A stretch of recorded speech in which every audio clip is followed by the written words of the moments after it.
सालो ना जहां है यहाँ सपनों वाला में ध्यान देत नाही मी पण नाव ठेवत्या थिएटर दुनियादारीपेक्षा माझी शीटच बेटर। तो हेलो गाइस, आज है 15 अगस्त यौम आज़ादी का दिन।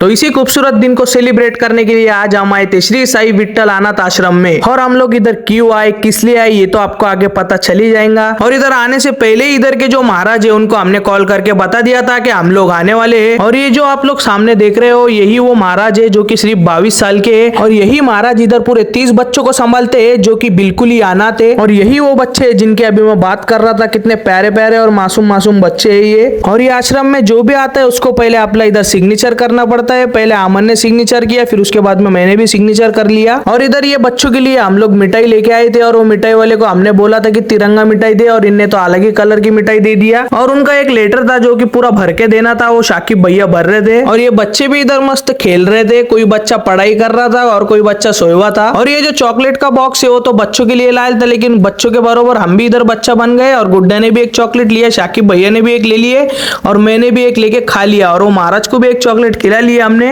और फिर तौफिक भैया ने ये पूरे चॉकलेट बच्चों को बांटना शुरू कर दिए। ये देखकर बच्चे भी खुश हो गए और तौफिक भैया बहुत ही प्यार से बच्चों को चॉकलेट बांट रहे थे। फिर तौफिक भैया ने पूरे चॉकलेट बांट दिए और चॉकलेट तो पूरे बांट के हो गए थे, लेकिन फिर भी मैंने मेरे हाथ में बॉक्स ले लिया और कड़ा करने को लग गया, क्योंकि मेरे को भी इंस्टा की रील बनाना था। और ये रील जो है वो गुड्डू बना रहा है तो बहुत कड़क बनाएगा, तो मैं बोला बताओ मैं भी 2-3 चॉकलेट बांटता हूँ। फिर गुड्डू ने सिनेमैटिक वीडियो ले लिया मेरे। और हमारे शाकिब भैया भी गुड्डा से कुछ कम नहीं, ये बताने लगे, वो भी बच्चों के सिनेमैटिक्स वीडियो लेने लग गए। और हमारा असली मकसद था बच्चों को खाना खिलाना, ना कि सिर्फ चॉकलेट खिलाना। तो फिर बच्चों के खाने का टाइम हो गया, फिर बच्चे गए उनके हाथ और प्लेट धो के पोंछ के लाने लग गए। और हम थोड़ा लेट हो गए तो बच्चों को बहुत ज्यादा भूख लग गई थी, तो फिर फटाफट बच्चे एकदम लाइन से बैठ गए। फिर सिस्टमैटिक के साथ में बच्चे बैठे इधर खाना खाने के लिए, कोई भी आगे कोई भी पीछे नहीं बैठा। और खाने में था दाल चावल, पनीर की भाजी, चपाती, पपड़ और बूंदी के लड्डू। फिर उसके बाद में शाकिब भैया ने खाना फटाफट बांटना चालू कर दिया। 3 लोग मिलके बांट रहे थे ये लोग। और देखते तो ये क्या, ये तो तौफिक भाई भी खाने को बैठ गया और गुड्डा भी खाने को बैठ गया। फिर शाकिब भैया बोले कि आपले साथ में के 2 लोग खाने को बैठ गए तो मैं क्यों पीछे रहूं, फिर मैं भी बैठ जाता हूं, तो वो भी बैठ गए खाना खाने। फिर मैं बोला क्या, जब आपले साथ के 3 लोग खाने को बैठ गए तो मैं क्यों पीछे रहूं, तो फिर मैं भी खाने को बैठ गया। और हमारे साथ आया हुआ सिर्फ अमन ही पीछे रह गया था, क्योंकि उसने हम जिधर से मिठाई ले रहे थे उधर ही एक समोसा एक कचौरी बिठा दिया था। और ये देखो तौफिक भैया उनके हाथ से कितने प्यार से बच्चे को खाना खिला रहे हैं। और आप लोग भी इधर आते जाइए और ये बच्चों का ख्याल रखिए, क्योंकि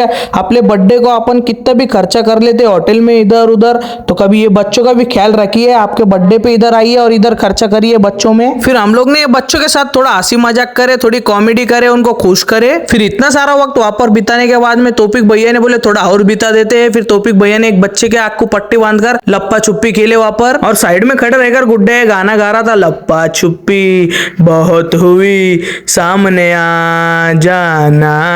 और ये सब हंसी मजाक करने के बाद महाराज ने तौफिक भैया का सत्कार करे। फिर वो सत्कार को कबूल करके हम निकल गए। और जाते जाते ही हम रास्ता भूल गए थे, तो तौफिक भैया गाड़ी रिवर्स ले रहे थे डायरेक्ट 60 की स्पीड में, सनाना पीरी। और फिर रास्ते में हमें दिखा राजपाल का शोरूम। हमारे को लगा झगड़े हो गए किसके अपन, जब देखे तो इतनी गर्दी थी। फिर हम लोग आ गए चौक में और आज था जुम्मा का दिन, तो हमारे को जाने का था नमाज को। तो शाकिब भैया आ गए गाड़ी पार्क करके, फिर हम लोग जाने लगे नमाज को। फिर जुम्मा की नमाज हो चुकी थी और हम लोग निकले बाहर। मेरे को घर से कॉल आया कि घर पे जाना है। फिर मैंने गुड्डा को बुलाया और गुड्डा मेरे को गाड़ी के ऊपर घर पे छोड़ने आ रहा था। फिर अभी हम लोग आ गए मेरे घर पे, गुड्डा ने मेरे को मेरे घर पे छोड़ दिया। फिर मैं घर में चले गया। फिर थोड़ी देर घर में आराम करने के बाद ट्रैफिक का सामना करके और सिग्नल का सामना करके हम लोग पहुंचे इस्त्री की दुकान पर। और तुम लोग को लग रहा रहेगा कि गुड्डा ये क्या आइडिया चाले कर रहा है, लेकिन गुड्डा ने उतरते उतरते ही मेरा शर्ट गिरा दिया था, नीचे मट्टी में भर गया था, वो मैं उससे धोके ले रहा था। और हम शर्ट इस्त्री करने इसके लिए आए थे क्योंकि आज हमारे को ओपनिंग में जाना था, जो कि जिम की ओपनिंग थी, वहाँ पे हमारे को इन्वाइट करे थे। और रात में स्टेज शो कैसा करने का उसकी तैयारी गुड्डू अभी से ही करना चालू कर दिया था। फिर अभी हमारे को लेने के लिए गाड़ी भी आ गई थी। अभी हम निकल रहे उधर जाने के लिए जिम की ओपनिंग में। फिर उसके बाद में हम लोग आ गए वो स्पॉट पे जहाँ पर ओपनिंग थी। फिर बड़ी मुश्किल से पब्लिक का सामना करते हुए हम चले गए आगे। फिर आज खुद को इतने अच्छे मुकाम पर पाके मेरे को बहुत सारी खुशी हुई। और ये बस आप लोग का प्यार और हमारे शाकिब भैया का हमारे पीछे साथ था करके हुआ। और आप लोग का प्यार और सपोर्ट ऐसे ही बनाए रखे